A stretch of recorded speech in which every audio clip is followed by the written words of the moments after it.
తెలుగు రాష్ట్రాల్లో 450కి పైగా రోబోటిక్ సర్జరీలు సక్సెస్ఫుల్ గా చేసిన ఘనత మణిపాల్ హాస్పిటల్దే. ఫస్ట్ ఆఫ్ ఆల్ మీ ఇద్దరు ఫస్ట్ టైం రావటం ఎలా అనిపిస్తుంది కెమెరా ముందుకి అందట్టు నాన్నకు ప్రేమతో? వెరీ హ్యాపీగా ఉందండి. యాక్చువల్గా ఫస్ట్ టైం కాదు, తను national award winner Kavya little soldiers చేసింది, బట్ ఈ రీసెంట్గా అయితే ఫస్ట్ టైం. చాలా హ్యాపీగా especially to share this couch with dad. Madam మీ పేరు? నేను కావ్య అండి. నేను కార్డియాలజిస్ట్. నాన్నతో రావడం చాలా ఫీల్స్ వెరీ స్పెషల్ బికాస్ అందరూ నాన్న ఇంటర్వ్యూస్ చూసి మేము చాలా ఇన్స్పైర్ అయ్యాము, మేము రోజు చూస్తామంటారు. సో ఏదో 1% we can also be there to show him how much we love him and how much he means to us. So thank you for getting us also on the show.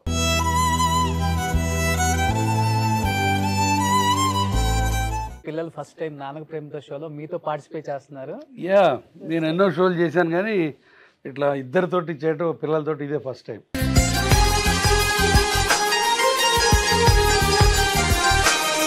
Sir అంటే ముందు మీ father గురించి తెలుసుకునే ముందు వాళ్ళ father గురించి కూడా తెలుసుకోవాలి audience కూడా. మా ఫాదర్ సత్యనారాయణ రెడ్డి ఆయన పేరు. ఆయన 90 years ఇప్పుడు నాతో పాటు ఉంటారు. ఆయన retired principal of agriculture college, professor of entomology.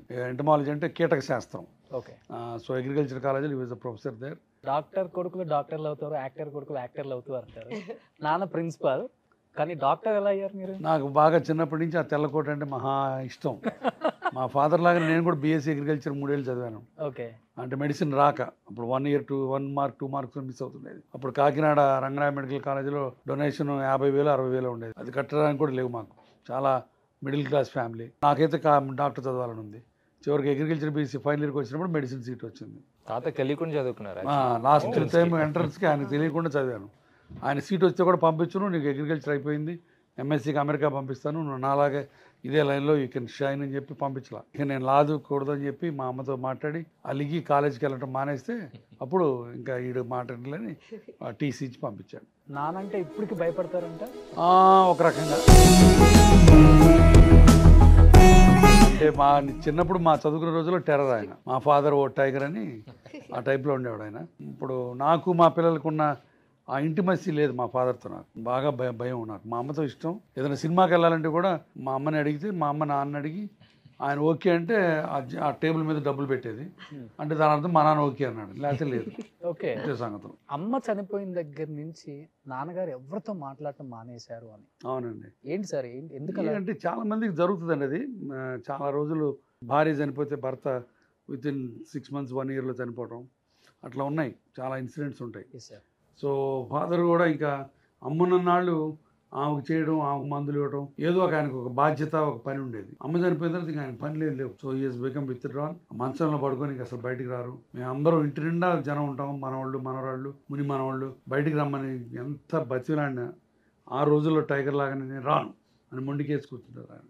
నాన్నే ప్రతి విషయంలో కొడుకు మా నాన్న హీరో అనుకుంటూనే ఉంటాం ఇప్పటికి కూడా. అలాంటిది ఒక హీరో అయిన నాన్న అలా అయిపోయేసరికి ఎప్పుడు బాధ అనిపించడం, చాలా బాధ ఉంటుంది. మీరు అన్నట్టు నా అదృష్టం మా నాన్న నాతో ఉంటాం, మా అమ్మ నాతో ఉంటాం. దురదృష్టం ఏంటంటే చివరి సంవత్సరాల్లో అమ్మ 2 ఏళ్ళు వీల్ చైర్లో ఉంది. స్ట్రోక్ వచ్చి నన్ను గుర్తుపట్టేది కాదు. ఆమెను చూసి బాధపడేవాడిని. ఇప్పుడు నాన్నతో అదే బాధ. రోజు ఆయనకు రూమ్లోకి వెళ్ళి పలకరిస్తాను, ఒక 5 minutes కూర్చుంటాను. బట్ ఆయన కదలడు మదలడు మాట్లాడు, అలా పడుకొని ఉంటాడు. సో మీరు అన్నట్టు అంత యాక్టివ్గా చూసిన నాన్నని అలా మంచం మీద పడుకొని చూడటం చాలా బాధగా ఉంటుంది. But part of life.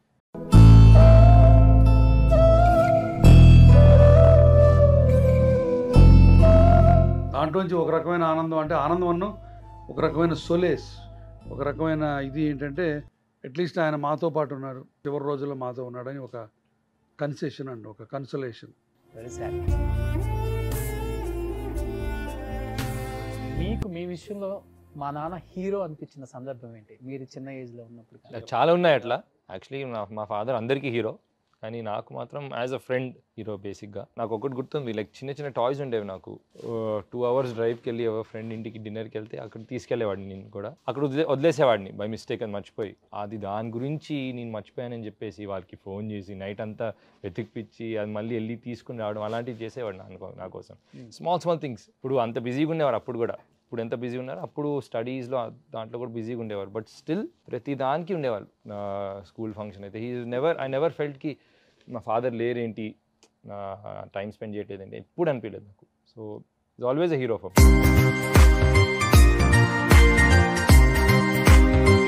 ఎప్పుడు బిజీ ఆయన, ఎందుకంటే నీ రీప్లేస్మెంట్లో ఇప్పటికి ఎంతో మంది డాక్టర్స్ వచ్చినా కానీ ట్విన్ సిటీస్లో మోస్ట్ ఫేమస్ డాక్టర్ అంటే గురవరెడ్డి గారి పేరే చెప్తాం, వేరే పేరు రాదు, ఇంకా వేరే లెవెల్.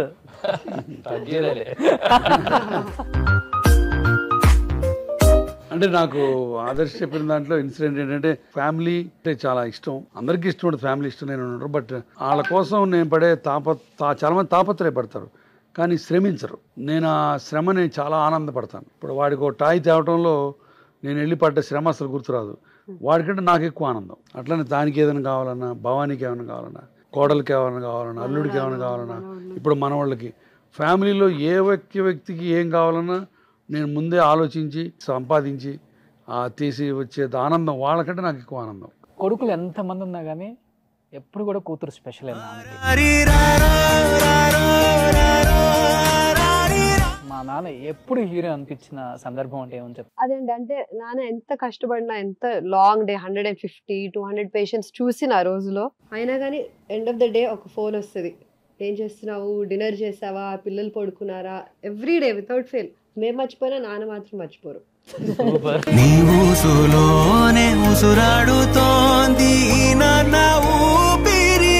బట్ నేను 2 కావాలనుకున్నాను లైఫ్లో. ఒకటి డాక్టర్ అవ్వాలనుకున్నాను, డాక్టర్ కావాలనుకున్నాను.